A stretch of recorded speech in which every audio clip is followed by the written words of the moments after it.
Do you eat differently when you're home alone? People can be perfectly structured throughout the day, have the perfect meals, be around people, eat great. Then they might come to home time and it might be just a given day, week, whatever it is, where they will have different levels of people in the house and by default, different levels of social accountability. What that might look like. Instead of you having your dinner or your late night snack with your partner on the couch or kids around you or your friends, you're now having it by yourself. Then something interesting can happen on a psychological basis that might affect your food. And I've seen it happen many times. It's even happened to myself, where if you have this me time, and if you're introverted, that you should hear this. Sometimes we can make a really glorified deal of that time. And don't get me wrong, you need your introvert time, but then people can add food to that same level of introvert time to try and enhance the feeling. I'm winding down not just by being by myself and recharging, but I'm also going to add more elating food effects and more dopaminergic effects with food on top of it as well. So I won't just sit down and relax and have a bath or watch my favorite TV show and get nice and snuggly. I'll combine it with a packet of cookies that I wouldn't otherwise have if I was with someone else. Partially because we're trying to magnify this experience we've been looking for, this great introvert time. That's part one. Part two, however, is to do with the social accountability. It just does feel a little bit strange when you are sitting on the couch and you're tucking into your second tub of Ben and Jerry ice cream while your partner isn't partaking in these things with you, or a friend, or whatever it is. Because when you're eating these things, it's really hard to switch off that part of your brain that might be saying, well, what is that person thinking next to me? Can I see a contrast in my behaviors compared to them?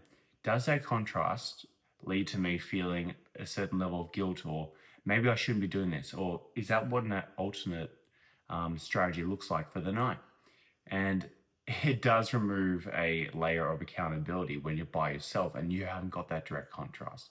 It is even one of the reasons why when people like to partake in, I don't know, you can say drugs or whatever it is, let's call things that people know aren't good for themselves. So it could be drugs, could be whatever kind of things it might be, but also partaking in junk food in a way that's not like tracked and accounted for and all that good stuff, is they will want people to do it with them because it gets rid of the layer of you're doing what I should be doing and here I am doing what I shouldn't be doing and I can see the contrast.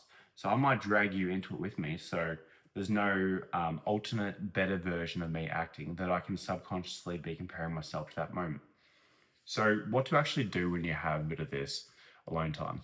Number one is just recognize this is a thing. If you are introverted, you might have this temptation to over glorify the effect and add more fuel to the fire and like make it even better by tucking into some ridiculous amount of food that might lead you to binge out and do things you wouldn't do with, your partner being there. But you'll still feel a side effect of it the next day. You'll still feel frustrated the next time you check in. You'll still feel awkward when the dress doesn't fit the way you want in the future. So we need to not just over indulge in things in that effect because the truth is the magic is just the introvert time itself and you'll enjoy that. So what we also need to do, and this ties to the other strategy if you are to someone who needs accountability, is maybe be accountable to someone else, a coach, a friend, a check-in thing you do weekly, whatever it is, but also pre-plan the night. If you notice there is a temptation to really over-glorify these kind of things and go bananas and go crazy, it probably benefits you to have your meal set out. Don't get me wrong, make it enjoyable. Make it so you can still be nestled up in the couch and tuck into something you enjoy, but it's pre-planned, it's pre-tracked. You know how many calories it is.